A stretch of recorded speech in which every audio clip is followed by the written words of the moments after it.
Sanggar Cerita mempersembahkan Sabda Pandita Ratu.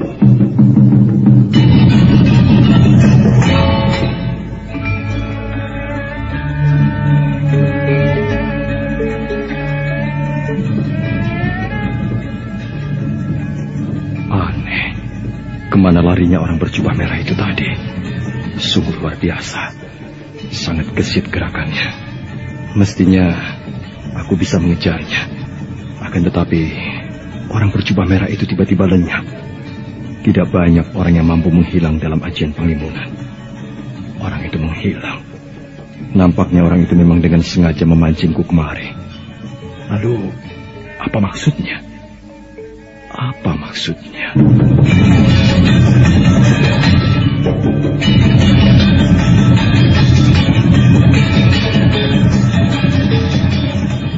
Sabda Pandita Ratu, sebuah kisah penuh dilema, tragedi cinta anak manusia, perebutan tahta, mabuk harta dan duniawi, serta silaunya kehormatan, di mana keangkara murkaan merajalela karena dendam yang membara.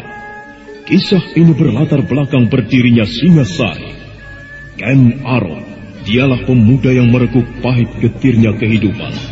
Namun sebenarnya, dialah yang harus melaksanakan sabda-sabdanya. Perjalanan sengsaranya adalah awal untuk meraih keberhasilan, untuk menuju kejayaannya di saat Singasari berdiri. Apakah cita-citamu itu, Ken Umang? Aku ingin mengubah nasibku. Aku bosan dengan kehidupanku selama ini yang terlunta-lunta, akrab dalam pelukan kemelaratan. Kadangkala aku berangan-angan, aku adalah seorang istri dari Patih. Bahkan lebih gila lagi, aku berangan-angan, andai kata aku adalah seorang permaisuri, maka akan terhapus semua masa silamku, terhapus lenyap, tidak bersisa semua kenangan buruk yang kumiliki. Itulah cita-citaku, Kakang Ken Arok. Bagaimana dengan kau, Kakang? Aku ingin menjadi seorang raja.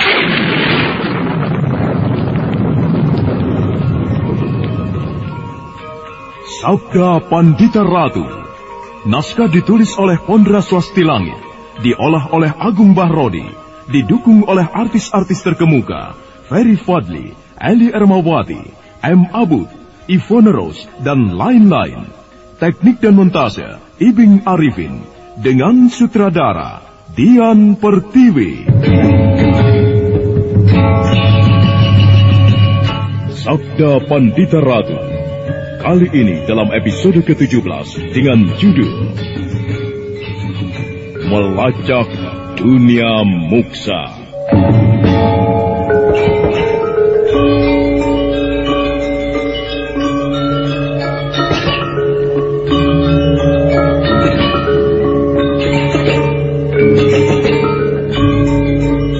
Dalam seri ke-491 ini, dengan para pemain, Dedi sebagai Bandar Maung, Arya sebagai Resi Bawani, Lili Burhan sebagai Damar Taun, Ivone Rose sebagai Pinaka Swasti Ratu, dan Asdi Suhastra, pengantar cerita. Pinaka Swasti Ratu mengamuk mengumbar kemarahan hatinya, mengobrak-abrik gerombolan serigala yang semula bermaksud mencabik-cabiknya. Serigala itu kemudian berlarian lintang pukang, meninggalkan kawan-kawan mereka yang binasa. Namun sesaat kemudian, Pinaka terkejut oleh sebuah sapaan dan tidak diketahui dari mana asalnya. Di belakangnya telah berdiri 3 orang lelaki. Untuk apa kalian selalu membayang-bayangi aku? Aku tidak suka dengan apa yang kalian lakukan. Apa salah serigala-serigala itu sehingga kau membantainya, Nyai? Mereka akan membunuhku. Mengapa kau melawan? Bukankah mestinya kau tidak perlu melawan? Keparat, tua bangka tidak tahu diri. Mestinya kau mati ditelan dan dicabik-cabik oleh serigala itu. Bukankah kau memilih mati daripada kau menjadi pembunuh anakmu? Keparat, kalian berdebat semuanya. Nyai, lihatlah muridku. Nasibmu dan nasibnya sama.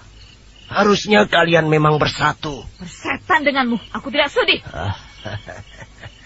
Aku senang. Andai kata kau menjadi istri muridku. Kalian berdua merupakan pasangan yang serasi. Di telapak tangan kiri kalian berdua terdapat sebuah raja yang gegirisi. Apalagi yang kurang? Kau yang kurang waras. Kalian semuanya kurang waras. Ayo, majulah. Majulah kalian. Jika semula aku selalu menghindar dari kalian lagi, sekarang tidak lagi. Anak lelakiku telah berada di tempat yang aman. Dan aku tidak akan tinggal diam menghadapi orang-orang yang akan membahayakan anakku. Maju, aku bunuh kau. Pinaka Swasti Ratu menggeram. Tatapan matanya sirik tertuju kepada lelaki yang baru saja berbicara kepadanya. Perempuan yang tidak mampu menghindari kutukan Raja Trinetra itu telah bulat tekadnya untuk menghadapi ketiga orang yang memburu mengejar-ngejar anaknya itu hingga titik darah yang penghabisan.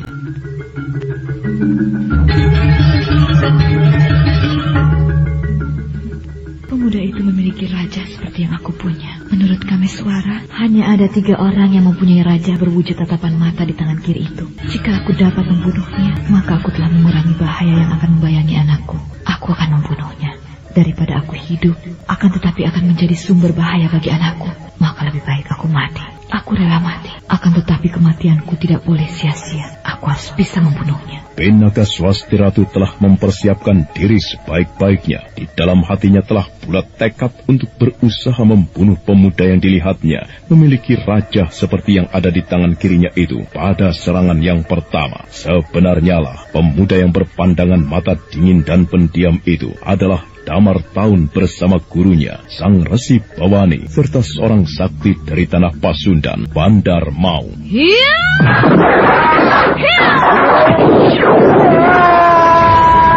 Mengapa kau bermaksud bertindak curang kepadaku? Aku tidak berhasil. Kau curang. Orang semacam kau tidak ada harganya untuk dinilai dengan sikap jantan. Jangan menolak, akan aku bunuh kau. Bagaimana aku harus menyerahkan nyawaku begitu saja kepadamu? Perempuan, sebaiknya kau tidak ingkar atas apa yang sedang kau hadapi. Kau boleh terpengaruh oleh kutukan yang hinggap di tubuhmu. Akan tetapi aku tidak sudi. Aku tidak mau. Lebih baik aku mati. Di mana bayi itu? Kau pikir aku akan mau menjawab pertanyaan konyol itu? Sebaiknya kau jangan mengelak dari takdirmu. Meski kau berusaha, bahkan dengan menggugat keadilan dewa sekalipun, kau tidak akan pernah berhasil. Takdir? Takdir apa? Kutukan apa? Semuanya itu salah alamat. Aku ibu bayi itu. Aku yang melahirkannya. Tindakan bodoh jika Durga para bandari yang mencoba lahir kembali itu bermaksud menggunakan aku sebagai alatnya. Persetan! Nyai, sebaiknya katakan saja di mana bayimu itu. Lebih baik kau tutup saja mulutmu itu, kakek tua. Aku tidak senang dengan baunya. Kata-katamu nyelekit, Nyai. Aku bisa bertindak kasar jika aku mau. Kalian hanya berbicara saja. Ayo, jika kalian memang bermaksud untuk membunuhku, bunuh saja. Lihat telapak tangan kirimu, Nyai. Lihat raja di tanganmu itu. Sebaik-baiknya. Lihatlah, maka Nyai akan menyadari di mana seharusnya Nyai berdiri. Persetan dengan raja setan ini. Kau pikir aku bangga karena memilikinya? Aku akan membesetnya. Jika perlu, aku akan memotong lengan ini untuk membuangnya. Kau pikir raja itu akan lenyap meski kau potong lenganmu, Nyai? Tidak, Nyai. Nyai tidak akan bisa melepaskan diri meski Nyai telah membuang raja di tanganmu itu. Jiwa dari raja itu telah menyatu di sekujur tubuhmu, mengalir lewat darahmu, Nyai. Kalau kau tidak percaya, potong saja tanganmu. Nanti kalau ternyata apa yang aku katakan itu salah, kau boleh membelah dadaku. Kemarilah, Kiai. Aku akan membelah dadamu. Aku akan memakan jantungmu. Wah, mengerikan sekali. Guru, aku tidak suka dengan pembicaraan yang panjang lebar. Aku ingin menangkap orang itu hidup-hidup. Pinaka Swasti Ratu segera mempersiapkan diri sebaik-baiknya. Matanya liar memandang 3 orang lelaki yang berada di depannya, yang bergerak mengepungnya rapat-rapat. Pinaka menggerakkan kedua tangannya silang menyilang.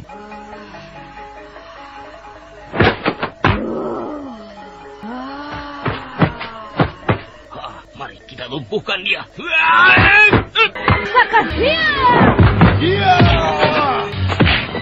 Serangan mengalir bagaikan banjir bandang. Pinaka mengamuk bagaikan harimau kehilangan anaknya. Tetapi ketiga lawannya terus menyerangnya bagaikan aliran air bah yang tiada habis-habisnya. Adalah sesuatu yang aneh luar biasa yang dialami oleh Pinaka. Tetapi Pinaka sendiri tidak menyadari apa yang sebenarnya tengah terjadi. Pengaruh raja di tangan kirinya mulai bekerja, menyebabkan dia menjadi orang yang kalap, bahkan sempurna kehilangan kesadarannya. Tidak ingat lagi apa sebenarnya tujuan pertempuran itu.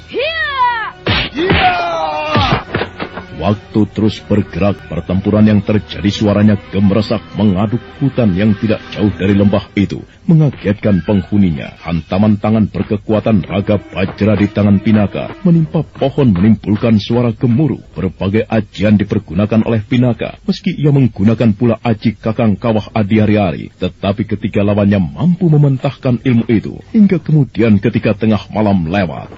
Hiya! Sekaranglah saatnya. Hiya! Hiya!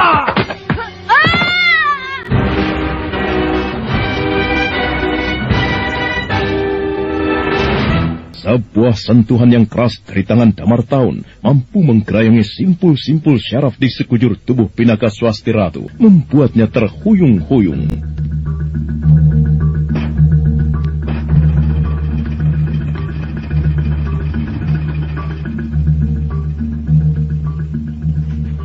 Iblis, ayo, bunuh aku!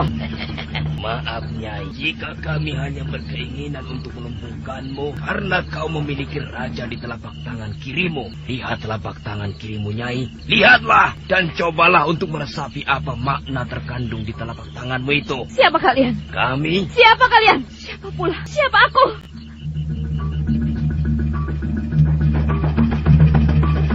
Pertanyaan aneh itu membuat Resi Bawani dan Bandar Maung saling pandang. Mereka sibuk bertanya-tanya dalam hati. Tetapi sesaat kemudian, Resi Bawani mengangguk-anggukan kepala. Apa yang kau rasakan, Nyai?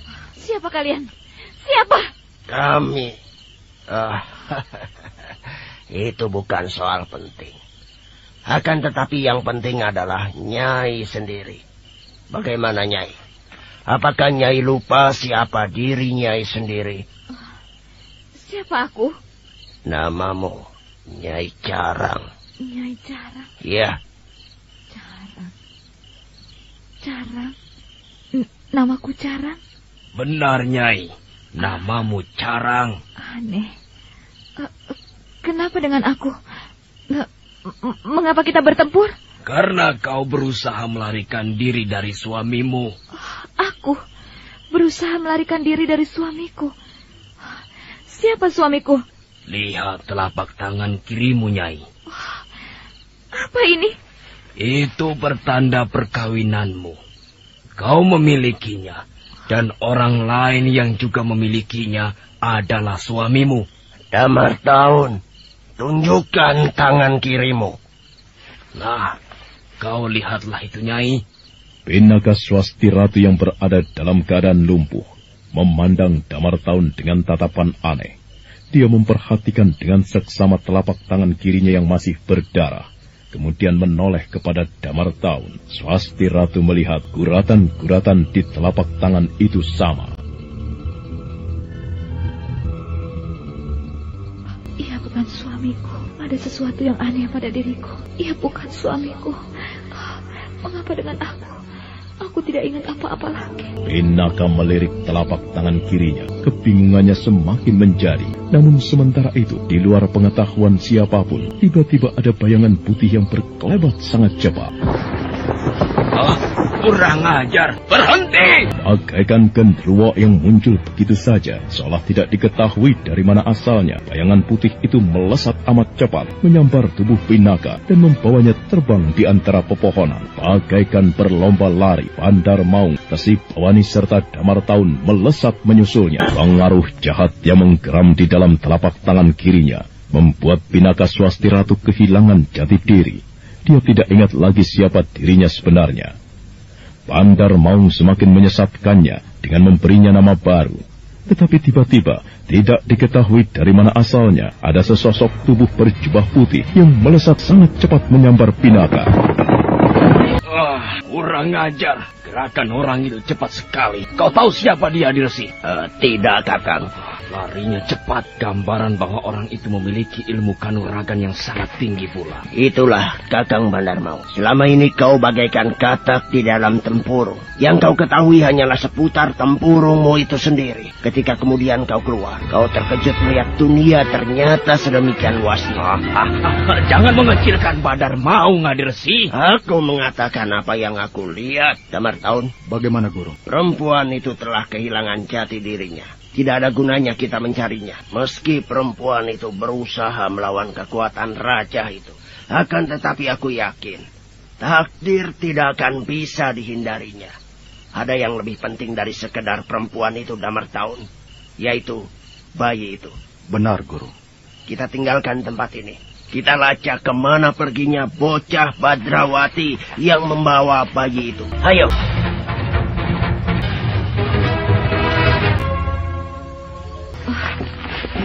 Siapa kau? Kau sendiri siapa? Namaku, mungkin namaku Carang. Bukan, itu bukan namamu. Kau mengetahui siapa aku? Iya, siapa kau? Dan apa yang sedang kau alami? Kau lihat telapak tangan kananku ini? Perhatikan dengan seksama. Aku juga memiliki guratan-guratan di telapak tangan kiriku ini.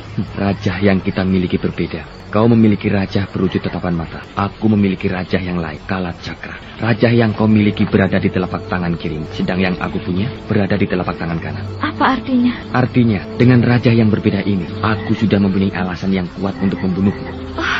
Kenapa? Karena dengan raja seperti itu, kau telah menjadi abdi dari setan. Mengapa? Apa artinya? Tunggulah di sini. Aku akan mengundang orang untuk datang kemari. Orang itu mampu menceritakan apa yang terjadi. Ingat, katakan kepadanya, namaku Pacar Keling. Tunggu! Tubuhku mulai tak bertenaga. Siapa aku ini? Ada yang mengatakan aku adalah Nyai Carang, tetapi Pacar Keling, orang yang bernama Pacar Keling itu mengatakan bukan. Ia akan mengundang seseorang yang mengerti siapa sebenarnya aku.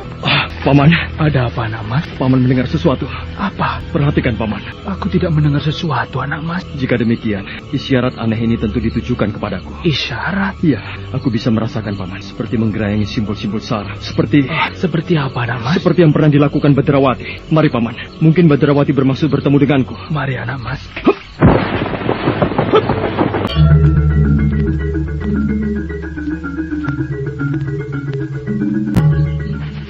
Nampaknya bukan Badrawati, Paman. Jika Badrawati, ia tentu tidak melakukan hal ini. Ia tidak perlu bermain kucing-kucingan. Jadi? Ya, sumber getaran aneh ini aku rasakan dari arah sana, Paman. Lihat, itu dia. Ada orang berlari ke sana. Sial. Cepat sekali orang itu berlari. Kita kehilangan jejak. Nampaknya ia masih berada di sekitar tempat ini. Orang berpakaian serba putih itu tentu masih bersembunyi. Mungkinkah orang itu Ken Arok? Ken Arok? Iya, ketika Ken Arok mengobrak-ngabrik baik Tumapel maupun Kediri sebagai seorang perampok, ia menggunakan sebuah ciri yang mudah dikenal, jubah putih. Apa maksudnya ia mengajak bermain petak umpet seperti ini? Tunggu, aku mendengar desah nafas dari arah sana, bahkan seperti orang yang mengeluh. Perempuan.